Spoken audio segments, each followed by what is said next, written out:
Okay, so this will be recorded. So we'd like everybody to be muted except the speaker during this time.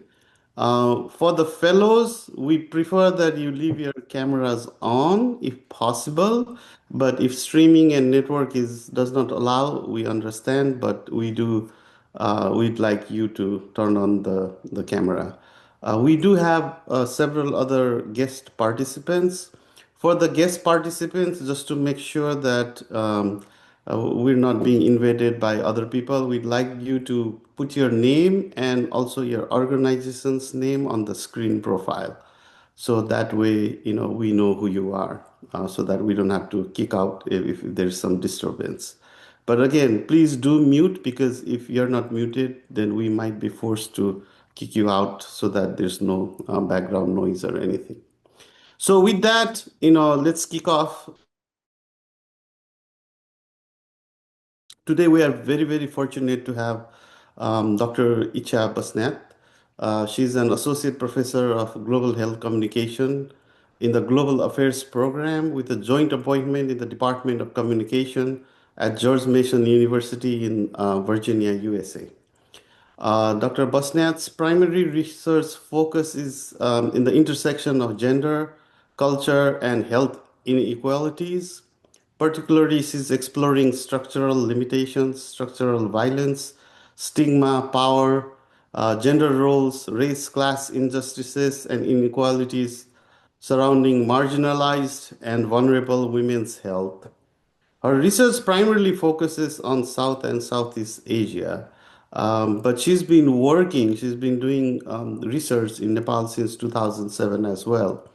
Her work on Nepal has been published in leading journals in communication, sociology, public health, and nursing. She's also a senior editor of the journal Health Communication and serves on numerous editorial boards. So, who else to kick off this series? So, Dr. Basnyat, welcome, Thank you. and the floor is yours. Thank you so much for the invitation. Good evening and good morning as well. It's an honor to just kick this off. I cannot see everybody on the screen because I have my PowerPoint. So, but I do have time at the end for a Q&A. So if you have questions, as I go through this, we can talk more. I was tasked with sort of giving an overview about the ethics in doing research and sort of thinking about how do we move towards writing a manuscript. So this is going to be a very brief overview. And I'm going to get right into it because, to respect all of our times and just because we have an hour only this morning. So if I go too fast, please, somebody can just unmute and tell me to slow down or go back and so that we can cover. I'm happy to share the slides as well. If there's, things on there that you weren't able to capture. So we can do all of that. So with that said, I'm going to get started. As I said, this is an overview so that, it sets you up for the conversations that are coming up in the next 4 lectures.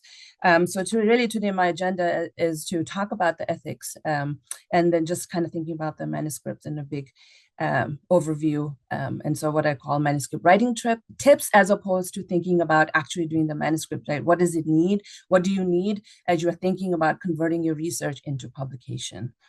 And so I'm going to start with the first part, which is really kind of thinking about the ethics of our research. And I'm going to talk about 4 basic principles. And just these 4 basic principles are universal when we think about research ethics, whether it's the institutional review board in the US or the ethics review board in Nepal or anywhere else, we sort of hold to these 4 principles. And in the end, I will kind of show you how it maps to, particularly for us who are interested in public health and the way in which Nepal Health Research Council lays those 4 principles. So the first thing is really kind of when we're thinking about your research or thinking about any study, the idea of no harm, right? Any kind of harm, psychological, physical, emotional harm. Our participants should not be faced with any of those things. And so the kind of questions that our IRB asks, or the ERB in the context of Nepal asks, is what are the risks, potential risks? It could be minimal risk, right? There's absolutely nothing that would say no risk at all. When somebody is participating in your study, there is that risk, right? There's risk of they're sharing their stories. There's risk to them that may be minimal that IRB thinks about, which is they're just having a conversation, for example, but it presents minimal risk, but is a risk to that person because they're being vulnerable to you and opening up, whether it's a survey, whether it's an interview. So, cannot think of any study that we can say absolutely no risk and they're not going to believe us, right? But there is minimal risk or little risk or things in that nature. The notion of no harm comes from the Stanford prison experiment. So if you're interested, you can Google that, you can look at it. But this idea of, right, you coercing our participants. So the idea of no harm also comes from this notion that our participants should not feel like they have no choice in being part of that study, that they absolutely harm.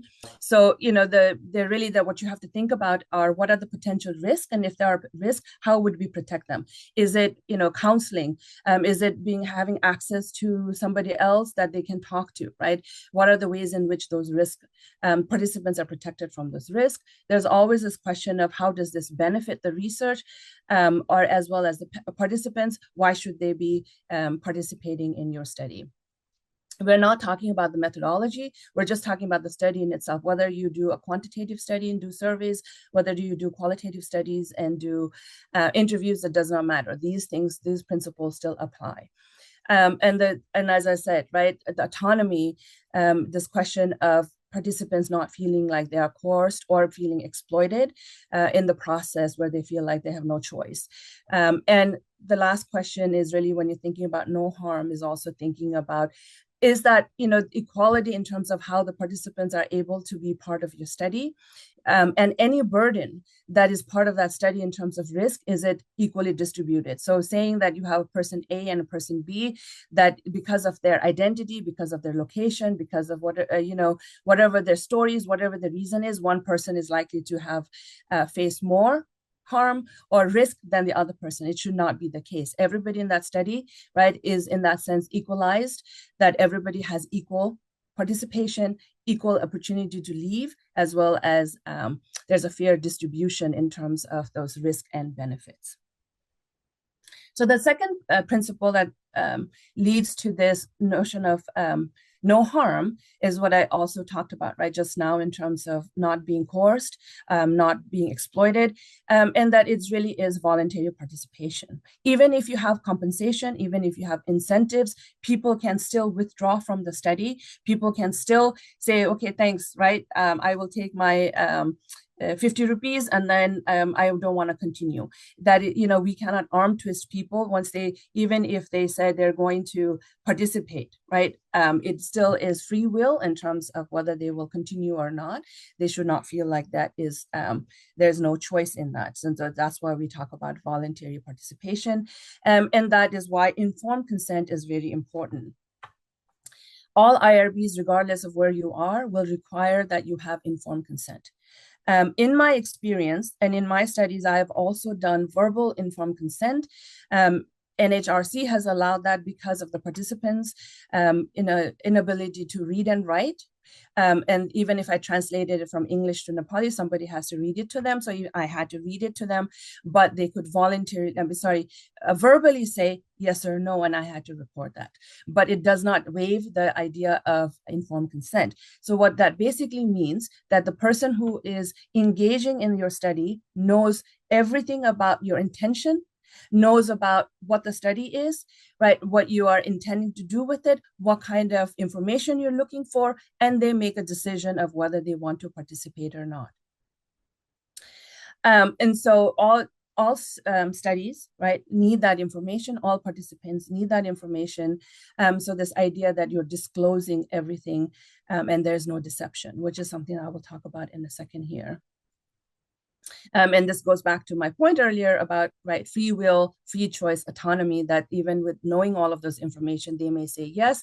And as they continue with the research or they continue participating, may say, well, this is not making me comfortable. I would like to skip that question, or I don't want to answer that, or pull out, and they have the right to do that. And it goes back to the voluntary participation, right, adhering to the informed consent, as well as ensuring that no harm is, caused due to the study. The third principle is really this idea of no invasion of privacy, meaning that at all times we have to maintain confidentiality and anonymity of our participants, right? So really, even if, even if I'm going to go to this point too, even if they said yes, right, to what they're going to share, that does not mean that we can violate their privacy. And when you talk about privacy, there's two things, and I'll talk about that in a minute. But the bigger question is, how are we going to protect their privacy? And IRB is going to want to know that. How are we going to make sure that your information that you collected does not get out? People are not able to connect the stories and the information or your data to the individuals. What are the ways in which you are going to protect that privacy? So often some of the things that we talk about is when we save it on our computers, we de-identify, assuming that these are identifiable data, because if you are doing a survey and it's anonymous, you don't have to worry about that. But they're still going to want to know, how are you going to protect your data? How are you going to save your data so that it maintains confidentiality, so that nobody else knows who answered what, and you are not linking it to one individual person, right? So that means, confidential, it really means we have to keep secrets. We cannot share any information with other thing, and you're like, oh my God, I want to, everybody should know. No, that is not correct, right? It is when you have told them in the informed consent that you are going to protect their privacy, that means that you adhere to it very much so. So even if it's something that you feel like you cannot go home and whisper it to your partners, you cannot go home and talk to your colleagues or your community, it does not matter. You take it with you wherever you go. It's between you and your participants. So confidentiality must be protected at all times, because if you are, let's say, doing community-based work, and you happen to mention something a participant has said, it becomes very easy for that community to maybe link that because they know the stories or they know the person. And so it really, you become the gatekeeper in that way to make sure that none of that gets out. And that goes back to this notion of also de-identifying any personal information, even on your computers, even in yourself. So even when you share your data or you talk to other people, those responses cannot be linked. Okay? And so you share it all de-identified. But confidentiality in the sense that if you are in the part of the study, if you're part of the IRB, those are the folks that get to look at the data, nobody else outside of that. So if you're working with other people, you have to also make sure that they are also on the IRB, listed as researchers, investigators, co-investigators, so that they also have access to that information. And so the last principle is the notion of no deception. At no point, right? I should have mentioned this too. This, I forgot, the picture here, right? So the idea of informed consent comes from the Tuskegee syphilis study. So if you're interested, you can look at it in terms of deception, lack of informed consent, and harm that was caused in that study. So that became part of the institutionalized IRB form, right, in terms of all of these aspects. And the last one comes from Milgram experiment, psychological experiment, this notion of deception. To ensure that we don't deceive our participants, that's why we have informed consent, that you are not withholding any information. Whatever is on the informed consent is how you abide by in terms of what you do for your research. That if they're, so that participants are not deceived into telling a story or participating in a study, and in turn it becomes a way to cause harm, even if it's minimal harm, because they were not aware that's what they participated in. Having said that, though, right, there are clinical trials, there are studies, there are social experiments, all of those things.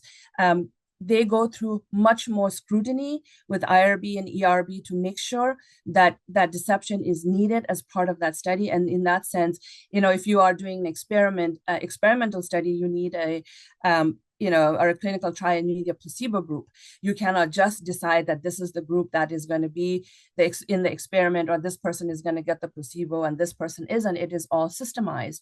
And IRB is going to scrutinize this to make sure that in that process, it's part of the study, but that you are also disclosing that information to the participants that you are part of an experiment, right? You may get A experiment versus B, A treatment versus B treatment, but they are aware, they just don't know which one, right? And it really, you still adhere to the other principles of voluntary participation, informed consent, right, and no harm. So it's not to say that we don't do studies that quote unquote have deception in some case, meaning that not all information are revealed, but that is about the study design. It's not about the study itself in the case that where you are coercing the participant or exploiting them without telling them what exactly is the intention. So this is why informed consent becomes very, very important. So Milgram experiment, as I said, comes from that reason why it became institutionalized in terms of protecting our participants. So again, you can Google it, you can look at it in terms of what happened with all three of those studies that sort of became the sort of the spine or the backbone of IRB. So when it comes to public health and health research, I put a link in here. That was the latest PDF that I could find. So maybe our colleagues in Nepal have a later version than 2022 with the principles, but the principles have not changed even if you go back decades earlier in terms of what it is. And so it's defined in these 4 ways: respect for autonomy of participant, beneficence and non-maleficence, justice, and respect for the environment.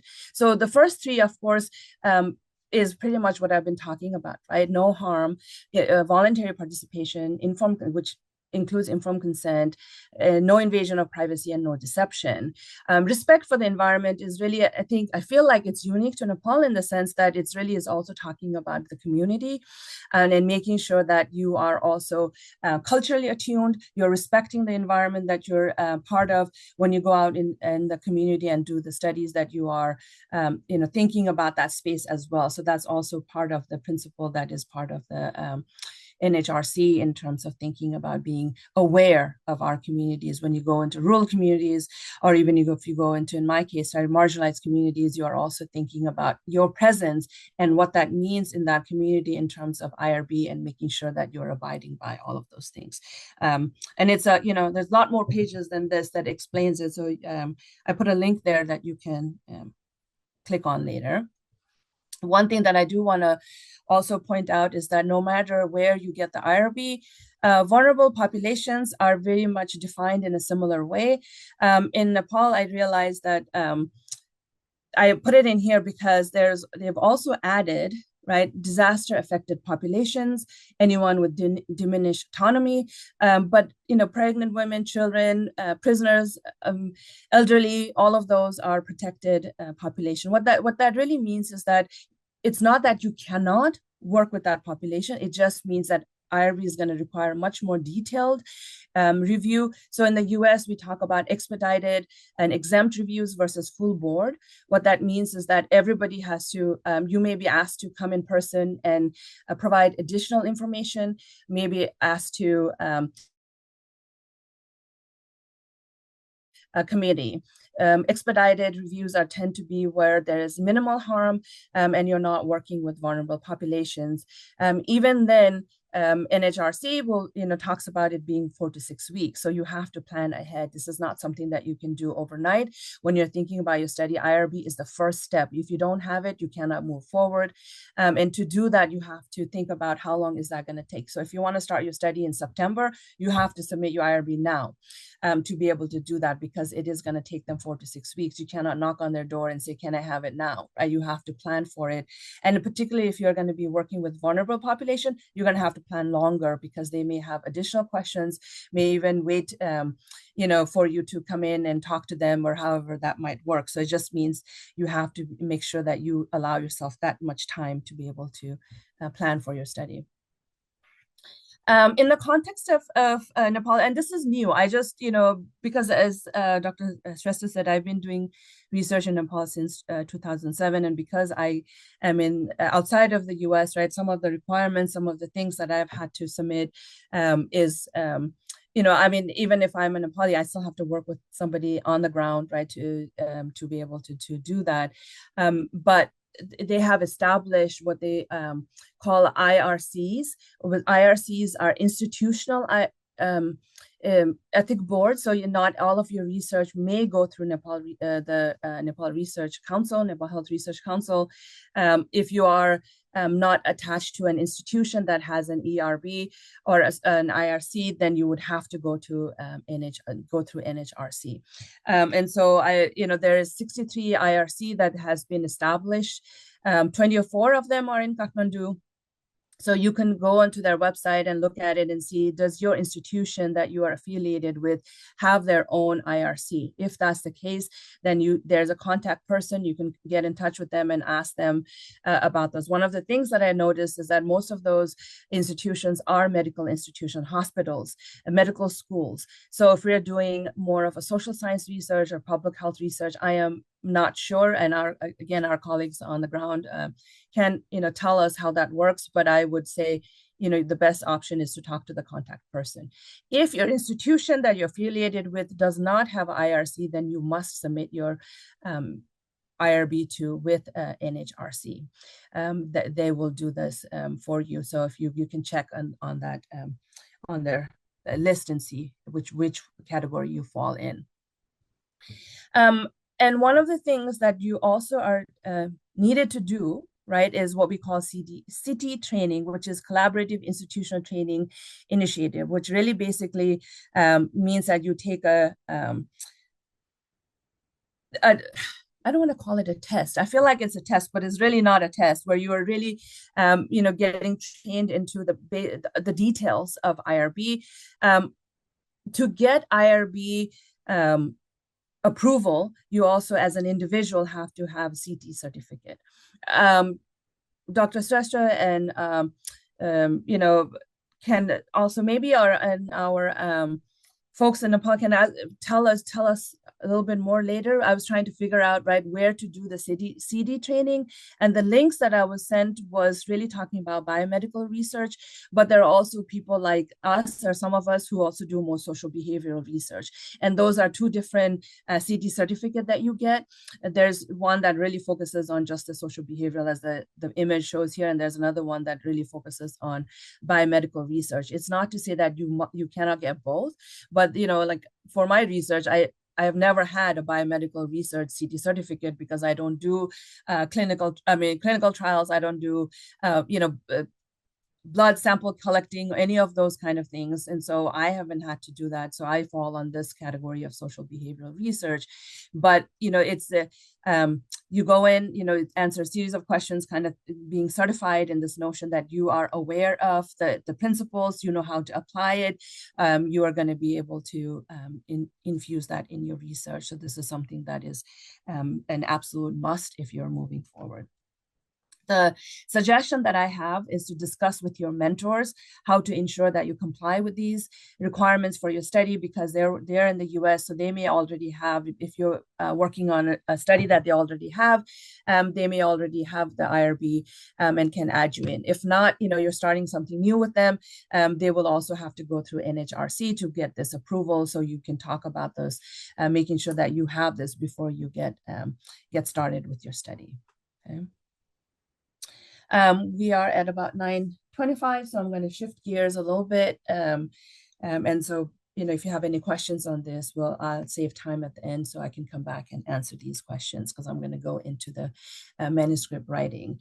As I said, with the manuscript writing, instead of talking about how to write, I'm going to talk about the big ideas about how to get yourself ready to write and what are the things that you have to keep in mind.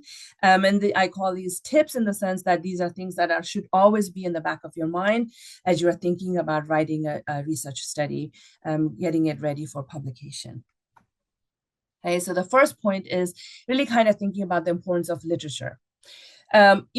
whenever we think about a study, we're also thinking about what already exists. How are we going to add to that study in that already exists, or the findings or the knowledge that already exists? That means that you have to think about the literature. For our fellows, because you're working with a mentor, you could ask them if there's a study or article that you need access to. I would suggest you reach out to them and ask them if they can access that for you. I know that sometimes in Nepal, there's, because it's behind paywalls and firewalls, right, our journal articles, and that's not always accessible. But you are in a position where you have that opportunity. Part of this fellowship is giving you that, right, access, making sure that you're able to utilize some of those resources. So I would say get in touch with your mentors if there is article, or if you're not sure where to start looking for those literatures in your particular study. So let's say I'm looking at HIV/AIDS, right, and prevalence of HIV/AIDS among women in a particular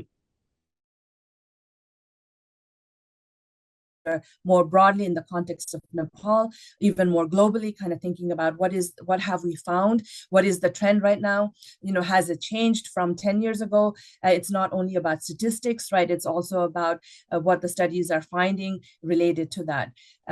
So and this is what I mean by a focused literature review, is that you're focused on your topic, but you are also thinking about it more broadly in terms of trying to figure out how you're going to set up your studies to show that there's importance. IRB will also ask you to cite some literature to show that there is merit and worth, right, in that work that you're doing. So when you go into the IRB, you have to have already done some of this homework where you're thinking about, okay, there's this, studies, but this is how we're going to add to this, or this is, there's all the studies about women and HIV and rural areas in Africa, for example, but not enough in Nepal. So this is what we're going to do, right?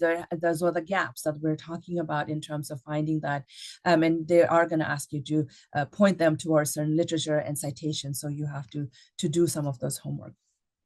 When you're thinking about the literature and you're using this as your basis to do your study or write your study, it is very important, right, to always cite, because you are giving credit to other people's work, but it also takes us away from plagiarism, and which is really, using other people's work and calling it our own.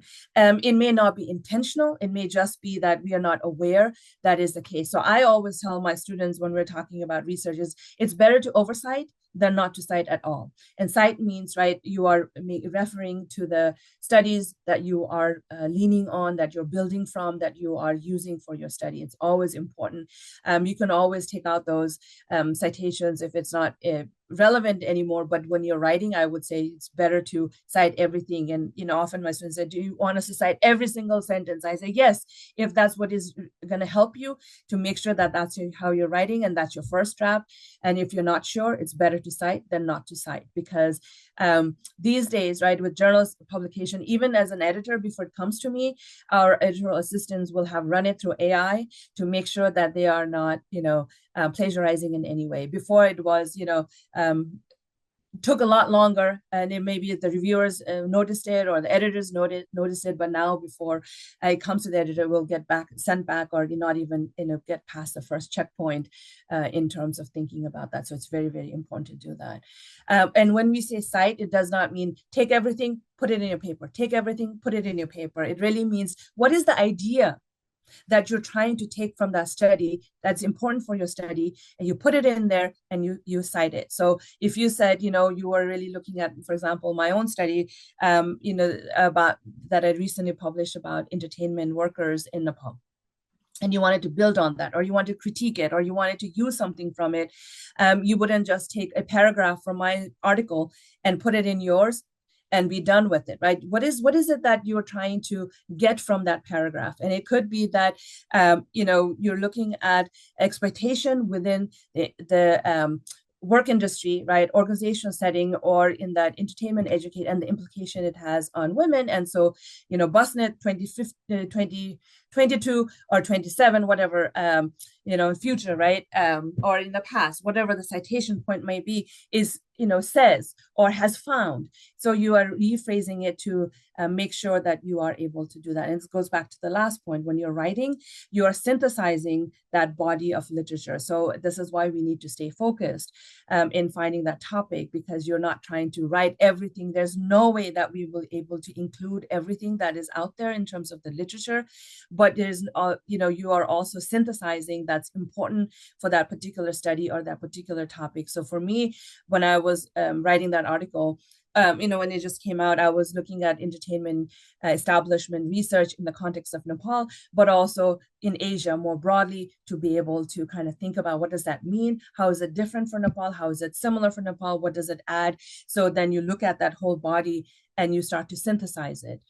Synthesizing meaning that you're putting it together and building your own argument, as opposed to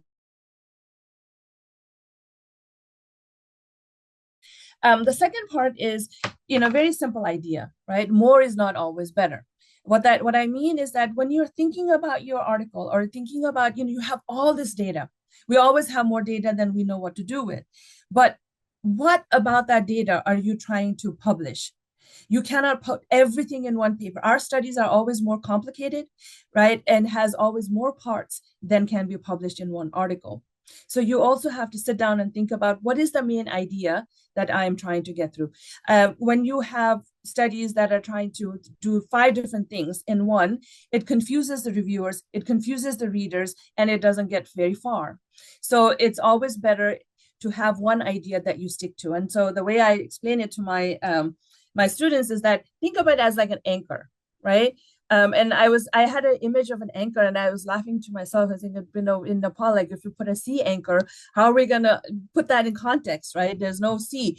But the idea is that when you have an anchor, there's one thing that is the middle, that is what grounds that study in terms of your idea. And everything is like a bicycle, right? You have that middle, and you have spokes that come out of it, but it's all connected to that main idea.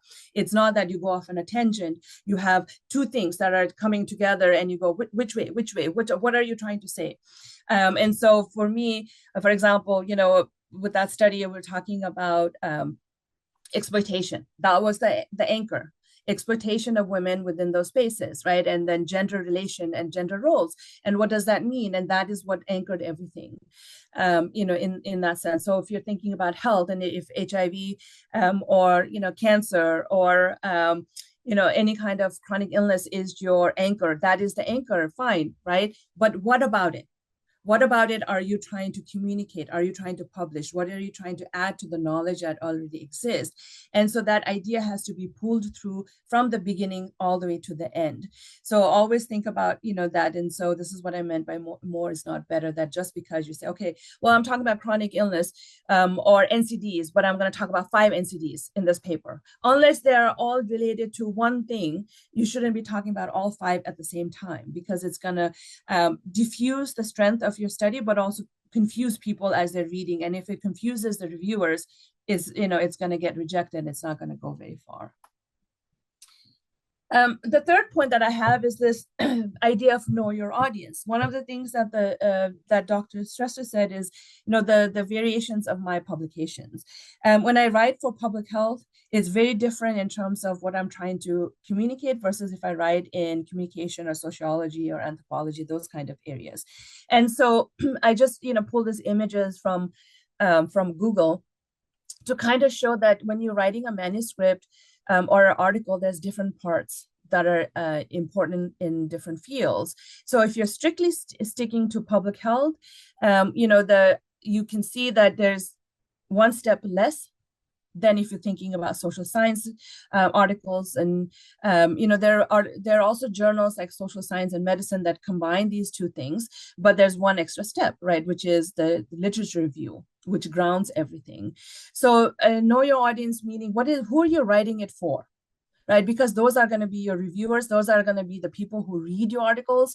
And so you also have to think about how you're going to lay your manuscript. The next 4 lectures that you have will go through each of those parts. And it's going to be focused more on the on the public health side, right? Because that is what your expertise is. This is where you're coming from in terms of your own research and your interest. And so public health research, you can see from introduction goes into materials and methods, meaning that, we're thinking about, so what? What are we going to do with this? Why should I care, right? If I have this information, what am I going to do as a public health practitioner? What am I going to do as a doctor? What am I going to do as a policymaker? When you move over to social sciences and you're starting to write that, we are less concerned about, so what are you going to do with this information? More about, how does this add to our knowledge, existing knowledge? So literature review theories become very important. It's not enough to have policy recommendations. It also means, how does that change how we think about things? How does this add to what we already know about this topic? So it shifts in terms of how you are thinking about writing that altogether. And the second thing in that sense is that, the theory part, if you're writing, public health papers, their focus is about, right, population impact, generalizability, replicability. So you have a different way in which you frame your papers. When you are writing a more social science articles, you tend to see that it becomes very theory heavy. You're grounding it in a theory, but then you're also conceptualizing something. You're also thinking about it. You're trying to add to the contribution in a different way than to say, these are the ABC things that we should do in order to address the health problem that we have. It may be that in a public health sense, right? But in the social science sense, we might say, well, ABC contribute to more, right? Exclusion and marginalization and stigmatization. But I'm not telling you how to address it. And so that becomes a difference in terms of how you write as well. So you need to be thinking about what is it that I want to achieve through this article. And of course, for our fellows, I would say talk to your mentors, right? Talk to them in terms of what is it that you want to get out of your paper? Who's your audience? Who are you writing for? What are we going to achieve from that? Okay. And related to that is also to know your journals. One of the easiest way to get rejected is to say, well, this is not the right place, right? And I often, when it comes to me, I may say to author, have a desk reject, because I say, well, I don't see a fit here, because it's clear that the person didn't do the homework about the journal, meaning that what kind of studies do they publish? How do people write in that journal? And so for you to think about, is this the correct fit for me? You have to read the journal, right? Go to their pages, understand which kind of manuscript writing they're looking at, whether it's, the public health kind of a format, or whether it's a social science kind of a format. What are the sections that are required? What are the page limitations? What are the citation styles that we are looking at? And then I'm sure your mentors will talk about that, but the next lectures that come up will probably also talk about citation style. So, social science, you tend to use a lot of APA, which is American Psychological Association sort of manual for citations of our literature. And APA, right, it could be that, or it could be the Chicago style, right? There's different ways in which those citations happen, and journals have different requirements for that. And you have to also think about, right, the length and all of those things. And so you have to really read. And so the point here is that when you're writing, when you get to that stage of your manuscript writing, it's not, there's no window shopping. You have to be very specific in terms of who you're writing. You may, once you write your first draft, or once you write a draft and you feel like it's ready to move on, then you have to think about the journal and maybe re-edit it and revise it to focus to that journal. Because it is very easy for us as editors to see and go, well, this person is just shopping around. They must have gotten rejected from somewhere, so they're trying to see if, let me bank it and see if this person will accept it. I have to say, it's not just me, but most of us who are looking at it go, well, if you're just shopping around and you don't know what you're submitting, then I'm also not interested in, no matter what the contribution might be. You're not getting your audience. You're not getting the journal. So this is not, if you don't think that's important, we also don't think that's important, right? So the other tips, sort of just common reasons for rejection, as I was, talking about in terms of know your audience and know your journal, is of course the first thing that I just said, is it does not align, there's no fit. And so often it's like, okay, this is not a good fit. This is not the right journal for you, somewhere else. But when it does get through that part, and let's say we send it out for review, and the reviewers may come back with a reject because they don't see anything substantive, or they don't see that it's a constructive argument, or they don't see that it's very well written, or they see a flaw in the study design. And so those are all things that we can fix before we can send, which also increases your chances of getting published, also your chances of not getting a reject, right? So you have to think about making sure that it's consistent. You have to be very meticulous, you have to be detailed. And for our fellows, right, when you get to that stage, this is where your mentors can help you. This is where your mentors can do that editing for you, make those suggestions. When they tell you and give you a track change and say, fix this, please fix that, right? Because they're telling you from experience, because they've all published well enough to know these are things that we have to address ahead of time. And so, don't think of it as busy work, or think like, oh, I'm just, I don't agree with it, I don't want to. This is a learning opportunity. So even if you don't agree, they ask you to fix something, you should fix it before it gets to the submission to the journal. If you don't agree, of course, it's a conversation, it's a dialogue. You can say, why are you asking me to do this? I don't understand, right? Please make sure that you also talk to them, because they can sort of be the pair of eyes that look through it before it gets submitted, to give you that suggestions for revising, for editing, for any of those things. And so, right, and because even something as simple as, right, lack of organizational flow or logic, or too many things happening, it all gets the person confused. And so you have to, once you write your draft and before you send it, think like the reviewer, right? Making sure that understanding that the person who's reading it was not there when you were doing the study, doesn't know the details. So you have to walk them through. It's like a checkpoint, right? You have to get from, Kathmandu to Kalanki. What are the places? What are the things you have to do? What are the ways in which we're going to do that? So you have to make sure that you give those for the person to follow your train of thought. So that means organization, the flow is also important just as much as the citing and the writing itself. The other thing, and I just have, should be right on time. So if I just a few more minutes and then I'll stop and then we can talk. Is that when I say publication is not a publication, meaning that quality over just, right, any journal. These days, we're seeing a lot more predator journals where they reach out to you, they promise that they're going to publish in 10 days, or they probably publish they promise that it's going to be an expedited review. I would say whenever you get those things, it may be a very legitimate journal, but I would say be wary of that. Your first reaction should be pause, think about it, ask somebody, talk to them, do some homework before you say, great, I'm going to send my study. Because if you send it to some place like that, it's going to count against you in the sense that it's not going to become a quality publication for you. And they may say open access, it's free, or open access in the sense of, right, free for reviewers, and it's going to get cited, people are going to have opportunities to look at it, but they may ask you to pay for it.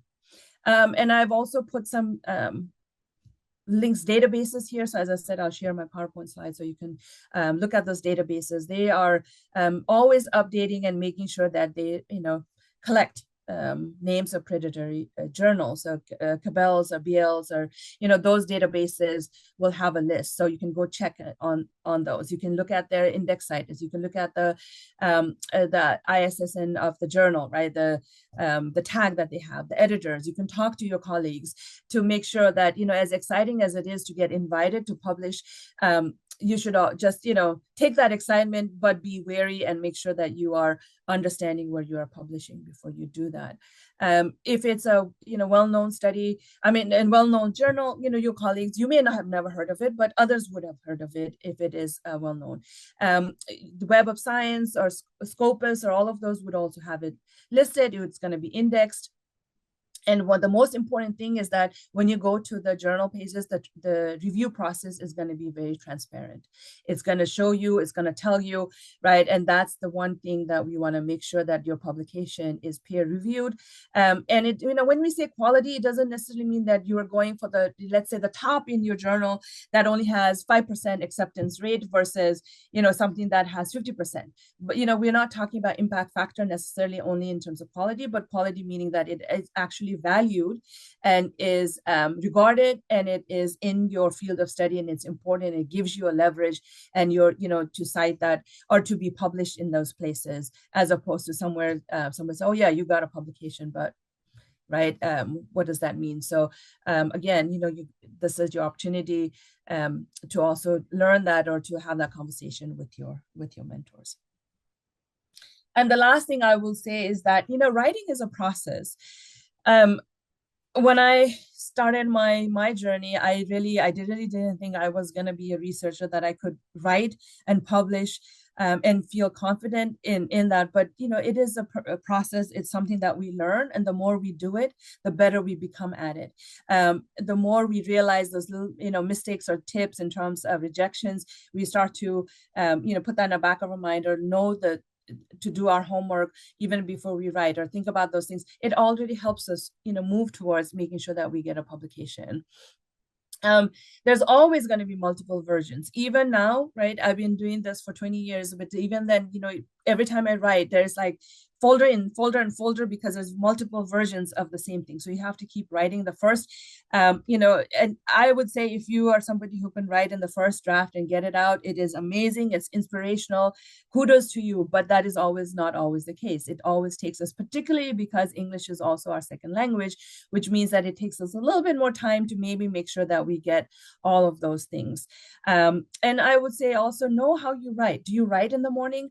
Do you write in the evening? Do you need your family to be, sleeping so that you have some quiet time? Do you need to get up in the morning and do that?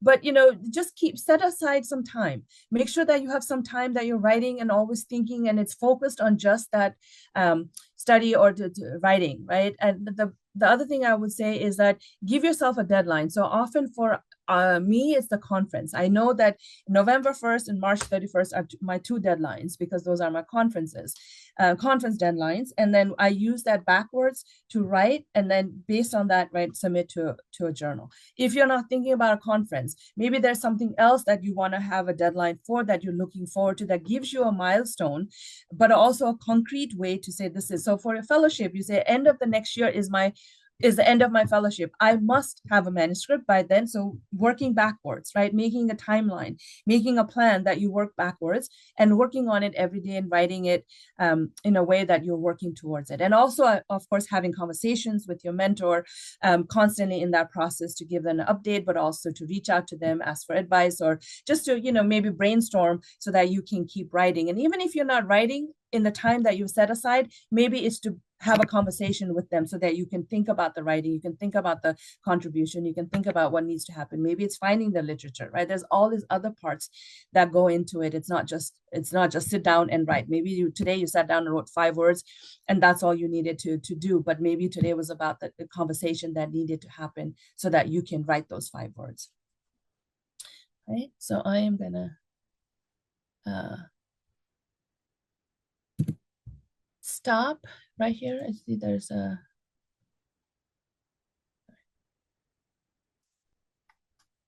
okay. I'm gonna stop my screen share and go back. And I apologize if I was going fast as well, because I'm had 2 tasks, 2 things to finish in 45 minutes. I'm like trying to make sure I covered everything. But we have about 10 minutes for questions and anything that you would like me to clarify further. I'm happy to do so.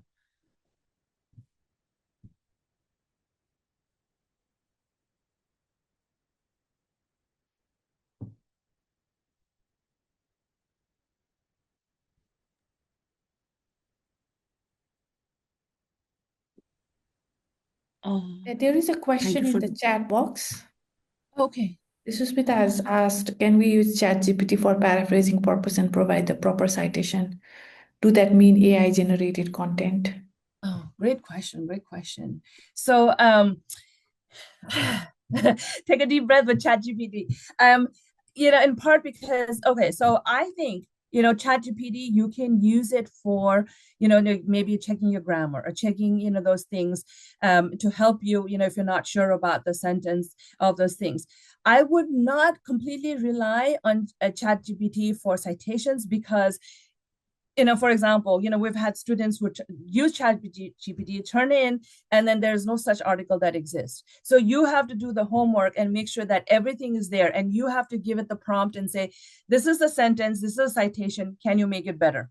But you're doing the work, right? So you can paraphrase and say, I would like to, but if you gave it a whole copy pasted a whole paragraph and said, paraphrase it, it's not going to know that the point that you wanted is going to be in there, because it may paraphrase it based on what, whatever the AI is thinking, it needs to be paraphrased, but that may not be the way. So if you're going to use ChatGPT, I would say do the writing first, paraphrase it yourself, you put the citation, then copy paste your work and say, help me make sure this makes sense, that it's clear, and if this follows the APA citation or whatever it is, right? So you're using your work, not that if you just use that article, then it's not gonna do you any service in the sense of, right, that quality in terms of your writing.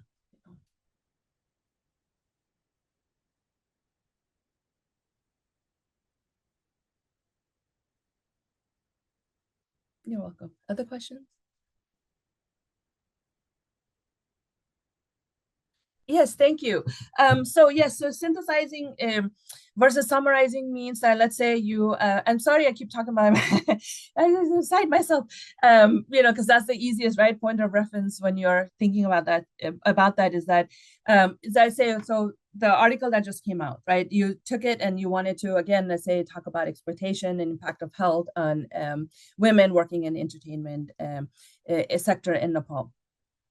You wouldn't in your literatures, take everything from my article and put it in there and say, rewrite the article in that way, right? So summary is a way to rewrite that article where you say these, in a paragraph, you are basically saying, this is what the study is, this is how they did it, this is what they found, this is what it is. That's a summary. Synthesis is you take my study and think about what is the idea that is important for your own study. You look at another study that also looks at entertainment industry in Nepal, right? And say, what are they saying? You bring those ideas together and you build a body in the context of Nepal that looks at the literature that is looking at that particular study. So that's a synthesis, meaning you're taking the ideas and looking at everything, that whole body of literature around that particular idea and trying to bring together what are they all saying. And it does not mean that they all have to agree, right? My study could also be in disagreement with somebody else's study in terms of what they're finding, but you would say, Basnyat 2025 found this, but, right, let's say Shah 2022 found this, and they're not in agreement, and that's fine. But you're also giving us an idea about what is happening in that space.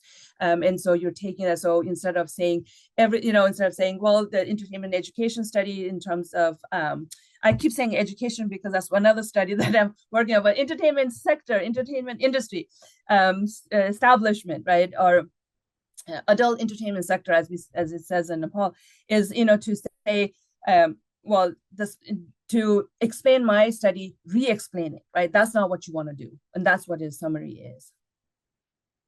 Does that clarify further? Does that help you understand? Or I can okay.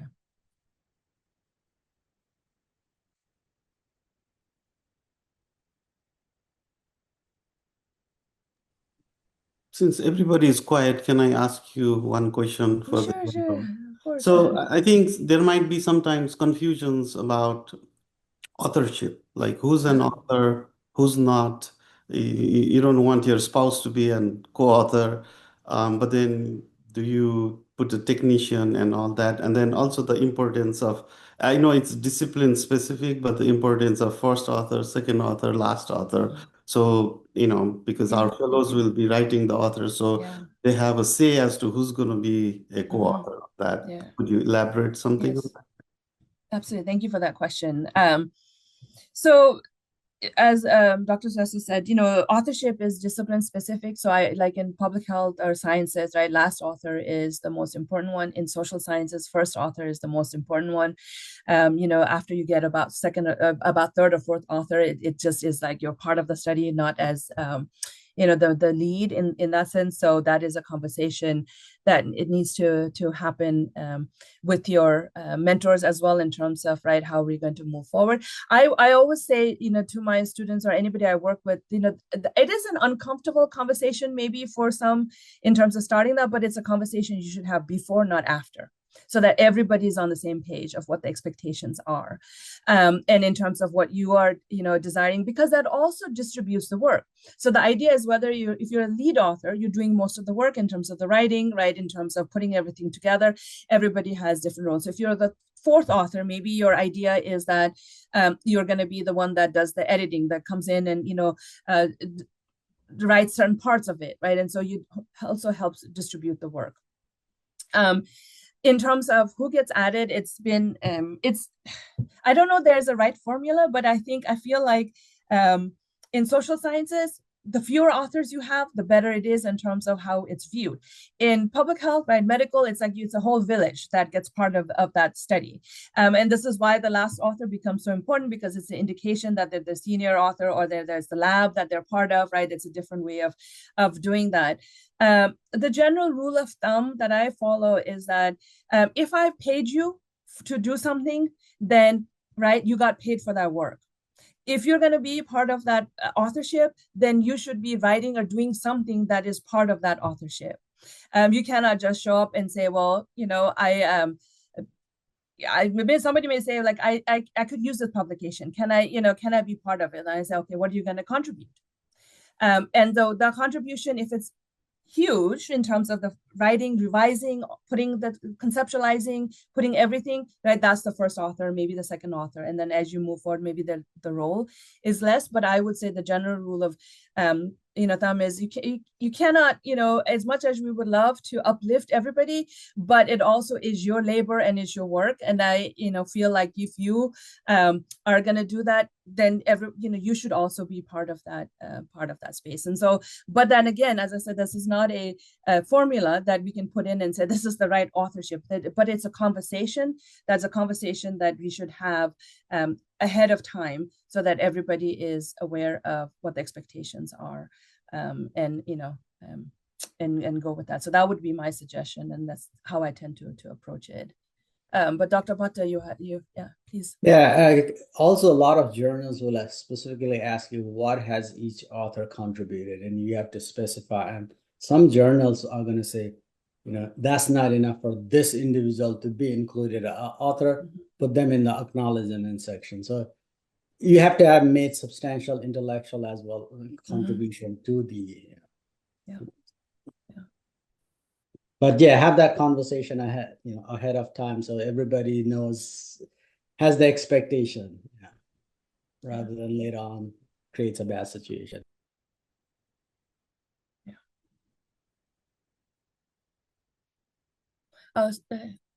In your literature, how can you find? Just wanted to know the gap and how we can utilize. And a great question.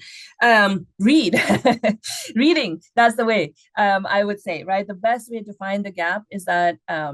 So there's different ways you can read, in the sense that you can just read and then say, oh, this is something I see. This is very interesting. Nobody's talked about this. Let me go out and do and study. That's one way. Another way is that you have an idea. You want to do something. Now you're going to go and find literature, focus literature, to see, right, if other people have done this. And if you are doing more of a social science, quantitative study, or even public health, where replicability is important, then you may look at what you're going for. So the gaps can be, different in the sense of what are you trying to identify, what are you trying to do with your study. So it doesn't mean that, we sometimes, right, when you're reading and you're working on something, you go, oh my God, nobody's looked at this and I want to do this. And so that's you find that, right? Again, it goes back to the really being reading and making sure that you know your field, know what is happening, and to do that. But then, as I said, you can also, if you already have an idea, and many of you, right, at least for our fellows, wrote a proposal, so you have an idea of something that you want to do.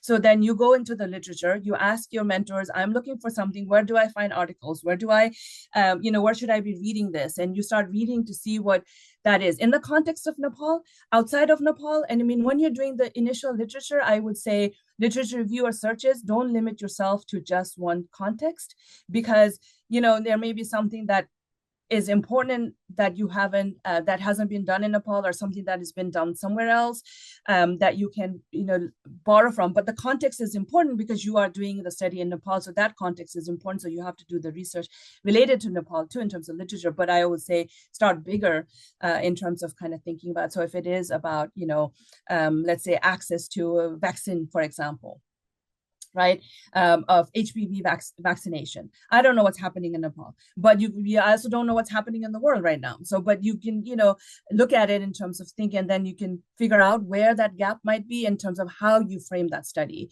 because that gap is how you frame your study. And to do that, you have to know, right, what is also exist out there. And so, you have to spend a lot of time reading and going through the literature.